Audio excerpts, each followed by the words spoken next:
Oke teman-teman, balik lagi di channel Markas Pinjol teman-teman. Seperti biasa di video kali ini saya ingin berbagi informasi lagi tentang seputar gagal bayar di pinjaman online yaitu Ivoji teman-teman. Jadi untuk aplikasi Ivoji ini teman-teman, ini sudah tidak dibayar sekitar 1 tahun lebih ya teman-teman. Nah, buat teman-teman yang pengen tahu seperti apa resikonya, kalian simak video ini sampai selesai, jangan di-skip agar kalian tidak gagal paham. Nah, di sini teman-teman, saya tidak mengajarkan teman-teman untuk tidak bayar atau mengajak kalian gagal bayar, tidak. Di sini saya cuma berbagi pengalaman ya. Pengalaman tentang resikonya seperti apa. Masalah gagal bayar itu tergantung teman-teman, ya. Nah, ingat teman-teman, hutang wajib dibayar. Tapi kalau teman-teman tidak mampu, ya apa boleh buat kan seperti itu. Intinya di sini saya berbagi pengalaman tentang resiko gagal bayar ataupun telat bayar di aplikasi Ivoji.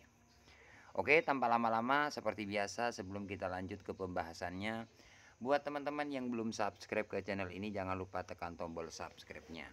Dan buat teman-teman yang sudah subscribe, saya ucapkan banyak-banyak terima kasih karena telah mendukung channel ini. Jadi saya lebih semangat lagi berbagi informasi seputar pinjol atau pinjaman online. Oke, langsung saja kita bahas. Nah, di sini teman-teman bisa lihat sendiri ya, untuk aplikasi Ivoji-nya sudah saya buka. Nih, tampilannya seperti ini misalkan kalian telat bayar. Oke. Nah, di sini ada cicilan ya, atau pembayaran yang pertama itu 11.200.000. Ini 11.200.000 ini teman-teman, ini sudah plus bunga atau denda. Kalau teman-teman sering ikuti video-video saya, mungkin teman-teman tahu ya, mulai dari telat 1 minggu, 2 minggu, bahkan sampai sekarang ini selalu saya update terus-menerus. Ya, bukannya di sini saya mengajak kalian untuk tidak bayar, tidak, cuman berbagi. Itu aja intinya. Nah, ini 11.200.000 ini untuk pembayaran yang pertama. Tanggal 8 bulan 7 2024, artinya sudah 1 tahun tidak dibayar. Ini sudah stop di 11.200.000. Ini sudah plus bunga atau denda. Jadi ini sudah berhenti, nggak nambah lagi teman-teman. Cukup di 11.200.000 cicilan yang pertama. Dan yang kedua di sini teman-teman 5.200.000 sudah stop juga tanggal 7 bulan 7 2024. Artinya sudah lewat 1 tahun lebih. Nah, untuk cicilan yang ketiga di sini 9 juta sekian-sekian tanggal 3 bulan 7 2024. Oke. Sudah lewat 1 tahun lebih.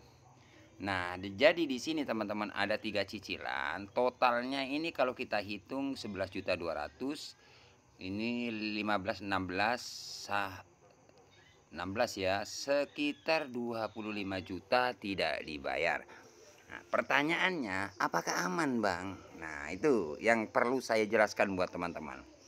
Apakah aman bang kalau gagal bayar? Soalnya banyak yang komen, bang gimana resiko gagal bayar di aplikasi Ivoji? Kan seperti itu pertanyaan teman-teman yang sering ditanyakan teman-teman subscriber. Nah, resikonya apakah sebar data untuk aplikasi Ivoji kalau telat bayar? Nah, untuk pengalaman saya teman-teman, untuk sebar data sejauh keterlambatan 1 tahun ini tidak ada yang namanya sebar data. Tapi kalau masalah teror itu setiap hari, kalau kita telat masih 1 minggu, 2 minggu, 3 minggu, bahkan sampai 1 bulan, kalian akan diteror seperti itu. Misalkan teman-teman masih belum bayar 1 minggu, 2 minggu, 3 minggu, bahkan sampai 1 bulan, 2 bulan itu biasanya ada semacam teror. Ya terornya bermacam-macam namanya teror. Ada yang diteror ancam sebar data, data mau disalahgunakan. Nah seperti itu biasanya kalau telat pinjol, telat bayar di pinjaman online. Jadi yang pertama-tama kalau teman-teman telat bayar, kalian harus kuat mental. Jadi mental kalian harus benar-benar kuat karena kalian akan menghadapi teror oleh DC-DC pinjol. Tidak semua DC itu ada yang baik, ada yang enggak. Kayak gitulah teman-teman. Makanya kalian harus kuat mental. Mental kalian dipertahankan. Apakah aman dari sebar data? Untuk pengalaman saya itu aman, nggak ada sebar data. Kalaupun dapat WA diancam sebar data, data mau disalahgunakan, itu hanya teror. Nakut-nakuti kalian. Intinya seperti itu teman-teman. Ya jadi aman ya untuk aplikasi 4G. Untuk sebar data aman, aman-aman saja, santai aja teman-teman. Kalau tidak mampu bayar ya santailah. Intinya kalau ada dana ya bayar, kurang lebihnya seperti itu. Nah, kemudian untuk DC lapangan ini sudah lewat 1 tahun. Apakah ada DC lapangannya?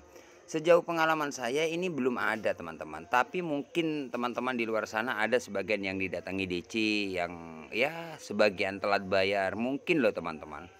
Tapi kalau untuk pengalaman saya pribadi untuk DC lapangan masih belum ada sih ke rumah. Waktu telat 3 minggu 1 bulan itu sering sih, seingat saya itu dapat WA katanya mau DC datang ke rumah ke tempat kerja itu sering, tapi nggak ada datang sampai sekarang. Bahkan banyak subscriber saya yang sharing sama saya itu yang gagal bayar itu, bang, cuman pertanyaan aja, nggak ada yang bang saya didatangi hari ini, bang saya didatangi kayak gitu, nggak ada gitu loh. Cuman pertanyaan doang gitu loh. Bahkan banyak teman-teman yang dapat surat katanya DC mau datang, tim kolektor mau jemput dana itu sering, tapi nggak ada datang. Jadi kalau saya anggap itu kan teror teman-teman. Makanya kalau teman-teman tidak mampu bayar atau tidak ada dana untuk pelunasan, kalian santai lah, nggak usah terlalu panik gitu loh. Karena resiko telat pinjol itu ya memang resiko yang utama itu di teror, kurang lebihnya seperti itu. Nah, jadi teman-teman seperti itu ya untuk resiko misalkan teman-teman telat bayar di aplikasi Foji, santai hadapi aja, ada dana bayar gak ada dana gak usah takut, intinya di teror itu aja sih. Nah, ini aplikasinya masih belum saya hapus teman-teman, sampai sekarang masih ada. Nah, kalau teman-teman penasaran untuk pinjaman awal, teman-teman bisa carilah di video-video saya. Karena aplikasi Foji ini selalu saya update, mulai dari telat 1 minggu, seingat saya itu 1 minggu 2 minggu bahkan sampai sekarang selalu saya update. Ya untuk pinjaman awal seingat saya itu kalau nggak salah itu sekitar 12 juta bahkan sampai 13 jutaan lah ya. Itu karena keterlambatan mencapai 25 juta. Nah bayangkan ya, hutang pinjol segitu besarnya bunganya. Padahal waktu telat 3 bulan 4 bulan itu sering dapat tawaran disuruh bayar pokoknya saja. Seandainya ada dana ya bisa dibayar teman-teman. Ya mungkin kalau pokoknya saja sekitar 13 jutaan lah ya. Itu seperti itu teman-teman. Jadi kalau teman-teman telat bayar nanti pasti dapat tawaran dihapus bunga atau denda 100%. Disuruh bayar pokoknya seperti itu. Kalau pokoknya masih belum mampu bayar disuruh cicil. Nah seperti itu sebenarnya enak sih teman-teman. Jadi seperti itulah ya untuk risiko telat bayar di pinjaman online. Oke teman-teman, terima kasih ya. Semoga video ini bermanfaat. Jangan lupa hutang wajib dibayar karena hutang dibawa mati. Ya. Seperti itu kurang lebihnya ya. Jadi intinya di sini saya cuma berbagi pengalaman agar teman-teman yang tidak mampu bayar, yang tidak ada dana untuk pelunasan, biar kalian tidak terlalu takut yang berlebihan. Seperti itu. Oke, nantikan updatean terbaru dari channel saya. Jangan lupa like, komen dan subscribe channel ini. Bye bye.